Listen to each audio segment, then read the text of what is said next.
Welcome to my channel. আশা করি সকলে ভালো আছেন। তো আজকে আমি আপনাদেরকে যে বিষয়টা নিয়ে আলোচনা করব সেটা হচ্ছে প্যান্টের কনজাম্পশন কিভাবে বের করতে হয়। তো প্যান্টের কনজাম্পশন বের করার আগে আমরা প্যান্টের বিভিন্ন পার্টসের নাম সম্পর্কে জানবো, তাহলে আমরা ইজিলি প্যান্টের কনজাম্পশন বের করতে পারবো এবং প্যান্টের কনজাম্পশন কিভাবে বের করতে হয় সে বিষয়ে বিস্তারিত আলোচনা করব। তো ভিডিওটি দেখার আগে অবশ্যই আমার চ্যানেলটিতে সাবস্ক্রাইব করে রাখবেন, পরবর্তী ভিডিওগুলো যাতে সহজে আপনারা পান, এবং আমি সবসময় চেষ্টা করব যেটা আমাদের প্র্যাকটিক্যালি কাজে লাগবে সে বিষয়গুলো আপনাদের মাঝে তুলে ধরার জন্য। তো চলুন শুরু করা যাক। তো এখানে আমরা একটা বেসিক প্যান্টের বিভিন্ন পার্টস সম্পর্কে দেখিয়েছি, যেটা আপনারা দেখলে সহজে বুঝতে পারবেন। পার্টসের নামগুলো অবশ্যই মুখস্থ করে রাখবেন। এটা হচ্ছে বেল্ট লুপ, এটা হচ্ছে বেল্ট ওয়েস্ট, এটা হচ্ছে সাইড পকেট, এটাকে বলে ফিলাই পিস বা জিপার ফিলাই, এটা হচ্ছে ব্যাক পকেট, এটা হচ্ছে ক্রস পয়েন্ট যেখানে আমাদের ইনসিএম এর পয়েন্টটা হয়, এটাকে নাম আমরা বলি হচ্ছে ক্রস পয়েন্ট, এটা হচ্ছে আন্ডার সাইড এটুকু, এটা হচ্ছে টপ সাইড, এটা হচ্ছে লেগ ওপেনিং। তো আমরা পার্টস কি পেলাম? ওয়েস্ট ব্যান্ড পেলাম, বেল্ট লুপ পেলাম, বাটন, ফ্লাই, ফ্রন্ট সাইড বা সাইড পকেট, ফ্রন্ট বা side pocket, back pocket, cross point, back yoke, bottom hem, back rise, side seam, inseam, zipper. আপনি যখন একটা প্যান্টের কনজাম্পশন বের করতে যাবেন অবশ্যই আপনাকে প্যান্টের পার্টসগুলা জানতে হবে কোনটাকে কি বলে, এবং আপনি যখন কোথাও ইন্টারভিউ দিতে যাবেন তখন আপনাকে অবশ্যই অ্যাজ এ ফ্রেশার হিসেবে আপনার কাছে প্যান্টের বিভিন্ন পার্টসের নাম সম্পর্কে জানতে চাইবে। এটা হচ্ছে বেসিক 5 পকেট প্যান্ট, এটাকে আমরা লুপ বলি, যেটা ওইখানে আপনারা হয়তো বুঝতে পারেন না। এটাকে আমরা ফিলাই বলি, জিপার ফিলাই যেটাকে বলে। এটা কয়েন পকেট, এটা ব্যাক পকেট, এটাকে বলে ব্যাক রাইস, এখান থেকে এটুকু বলে ব্যাক রাইস। তো নর্মালি আমরা যখন একটা ওভেন বটম মানে প্যান্টের কনজাম্পশন বের করব, এটাকে আমরা 4টা পার্টে ভাগ করে নেব।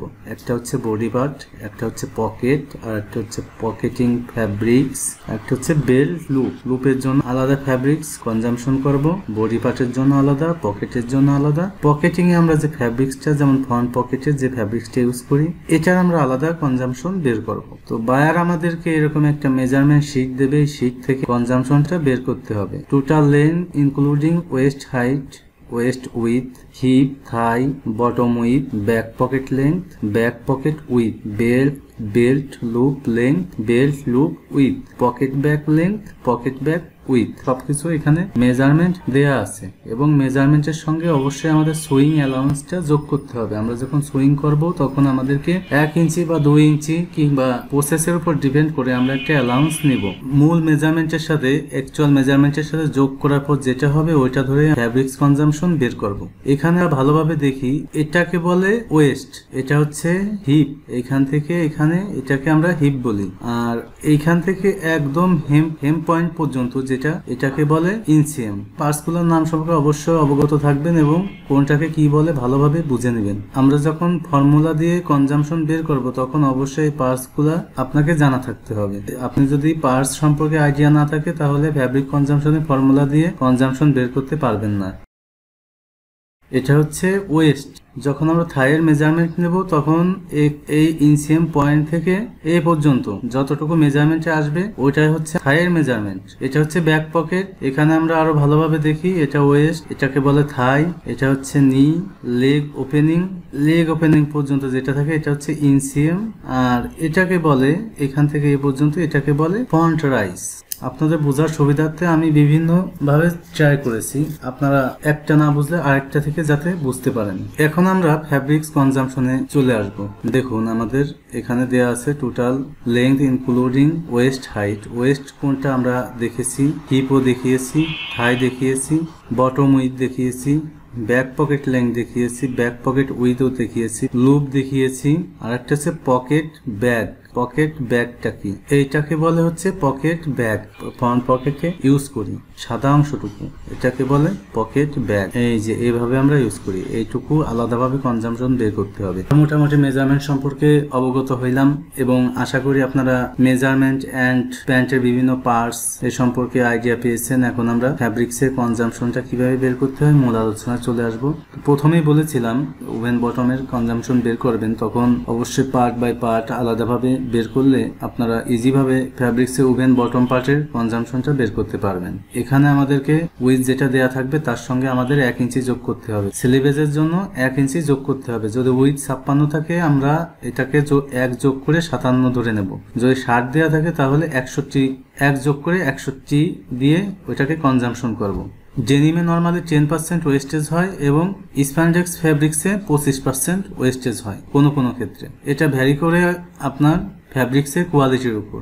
ফ্যাব্রিক্স কনজাম্পশন যখন বের করব তখন আমাদের মূল কনজাম্পশন যেটা ক্যালকুলেশন করার পরে আসে তার সঙ্গে 10% যোগ করে দেব, আর স্প্যান্ডেক্সের সাথে আমরা সর্বোচ্চ 25% যোগ করে দেব। ফ্যাব্রিক্স কনজাম্পশনের ফর্মুলাটা হচ্ছে length into width into number of parts into 1 ডজনে বের করব, এই কারণে 12। গজে কনভার্ট করার জন্য আমরা এটাকে ওভেনের কনজাম্পশন বের করি, কনজাম্পশনটা অবশ্যই ইয়ার্সে হবে। আর যখন নিচে আমরা কনজাম্পশন এর আগে দেখিয়েছি টি শার্ট পোলো শার্টে আমরা যখন করেছি তখন আমরা ওটাকে কেজিতে কনভার্ট করেছি। প্রথমে আমরা ফ্যাব্রিক্স কনজাম্পশনের জন্য বডি পার্টের কনজাম্পশনটা বের করব। বডি পার্টের কনজাম্পশনটা বের করতে হলে কি ফর্মুলাটা কি, body length into body with into number of parts. যেহেতু ফ্রন্ট পার্ট এবং ব্যাক পার্ট আছে তাহলে এটাকে আমরা 1টা 2টা 3টা 4টা, তার মানে 4টা পার্ট আছে। রাইট লেগের জন্য 2 পার্ট, লেফট লেগের জন্য 2 পার্ট, 2 পায়ের জন্য 4টা পার্ট আছে। সো বডি উইথ সমান ওয়েস্ট থেকে হেম পর্যন্ত যেটা আসে ওইটা হচ্ছে বডি লেন্থ। বডি উইথটা কি, বডি উইথ হচ্ছে half thigh width swing allowance. Half থাইটা যেটা এটাই হচ্ছে বডি উইথ, অবশ্যই অ্যালাউন্স যোগ করে দেব। তো ওইখানে আমাদের হাফ থাই কত ছিল, হাফ থাই ছিল অ্যাকচুয়াল ছিল 18 ইঞ্চি। তো এটাকে আমরা অ্যালাউন্স 2 যোগ করে কত 20 পাই।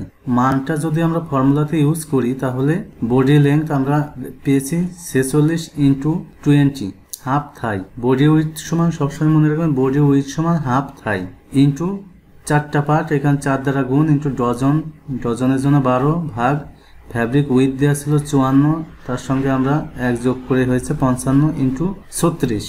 এটাকে ক্যালকুলেট করলে 22.30 গজ প্রতি ডজনে এটা পাই।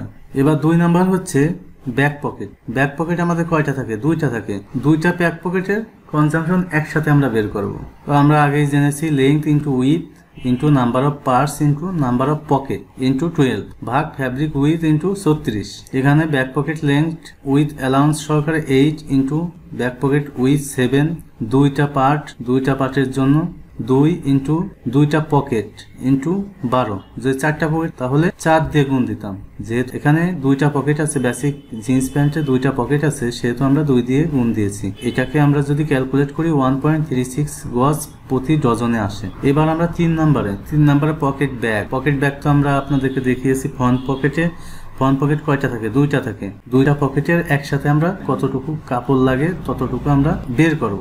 এখানে আগেই বলেছি পকেট মানে যেটাই আসুক না কেন লেন্থ ইন্টু উইথ আসবে এবং number of parts into number of pocket into dozen. তো এখানে আমরা ফর্মুলাটা বসিয়ে দিলে আসে 2.72 গজ প্রতি ডজনে। এবার সর্বশেষ যেটা সেটা হচ্ছে বেল্ট লুপ।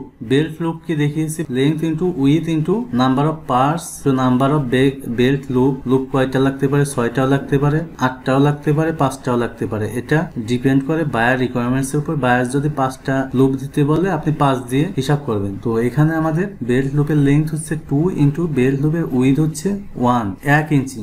বায়ার যদি 2 ইঞ্চি চাই তাহলে 2 দিয়ে গুণ দিবেন into number of parts into number of belt loop 5 into 12 ডজনের জন্য। এটাকে কনজাম্পশন করলে আসে 0.12 গজ প্রতি ডজনে। এবার আমরা সবগুলাকে যোগ করব।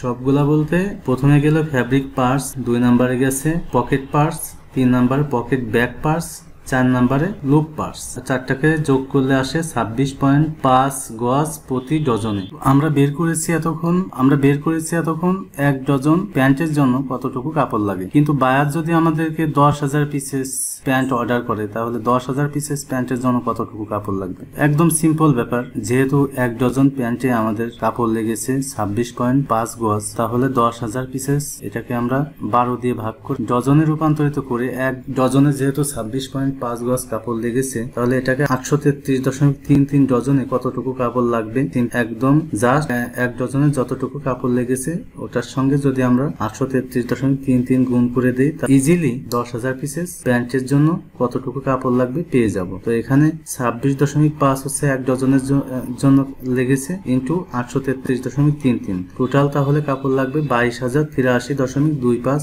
গজ। আশা করি প্যান্টের কনজাম্পশন আপনারা বুঝতে পেরেছেন। যদি কোথাও কোনো বুঝতে সমস্যা হয় অবশ্যই কমেন্টস বক্সে লিখে জানাবেন, এবং আরো কিছু জানতে চান তাহলে কমেন্টে আপনারা জানাতে পারেন। পরবর্তী ভিডিওটি আরো একটি গুরুত্বপূর্ণ বিষয় নিয়ে হাজির হব। ততদিনে ভালো থাকবেন, সুস্থ থাকবেন। আল্লাহ হাফেজ।